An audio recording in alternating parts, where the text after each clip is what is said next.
আসসালামু আলাইকুম প্রিয় বন্ধুরা, যারা ফ্রিতে ড্রাইভিং কোর্স করতে যাচ্ছেন আজকের ভিডিওটা শুধু তাদের জন্যই।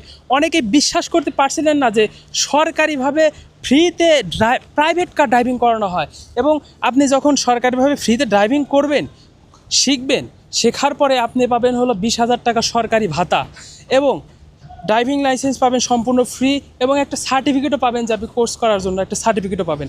অনেকে বিশ্বাস করতে পারছিল না এটা আসলে ফ্রিতে করানো হয়। প্রথমে আপনাকে এরকম ফ্রি কোর্স করার জন্য প্রথমে আপনাকে যে কোনো আপনার আশেপাশে বিআরটিসি ট্রেনিং সেন্টারে আসতে হবে।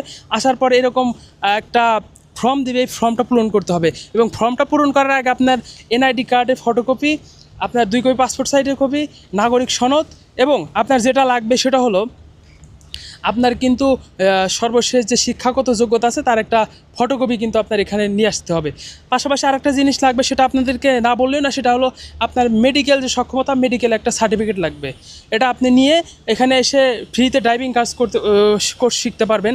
এই কোর্সে আপনি ভর্তি হয়ে সপ্তাহে 5 দিন ক্লাস করবেন, এবং প্রত্যেকটা ক্লাসের বিনিময়ে 250 টাকা হিসাবে মাসে 4 মাসে আপনি 20,000 টাকা কিন্তু সরকারিভাবে নিতে পারবেন। আর তবে আরেকটা বিষয় শুনলে অবাক হবেন যে এই ড্রাইভিং প্রশিক্ষণ কোর্সটা সারা বাংলাদেশে মোট 27টা ট্রেনিং সেন্টারে ফ্রিতে করানো হচ্ছে, এবং এটা আমি যেখানে বর্তমানে দাঁড়িয়ে আছি এটা হলো তেজগাঁও 7 রাস্তা বিআরটিসি ট্রেনিং সেন্টার। আপনার যদি ঢাকার তেজগাঁও 7 রাস্তা আশেপাশে হয়ে থাকেন তাহলে এখান থেকে অবশ্যই ট্রেনিংটা করবেন। এবং মিরপুর 12তে এই কোর্সটা করানো হয়, গাজীপুর শালনাতে করানো হয়, এবং আরও অন্য জায়গায় 27টা জায়গায় করানো হয়। আপনার আমার কমেন্ট বক্সের প্রথমে আমি আপনাদেরকে দিয়ে দেবো যে কোথায় কোথায় করানো হয়।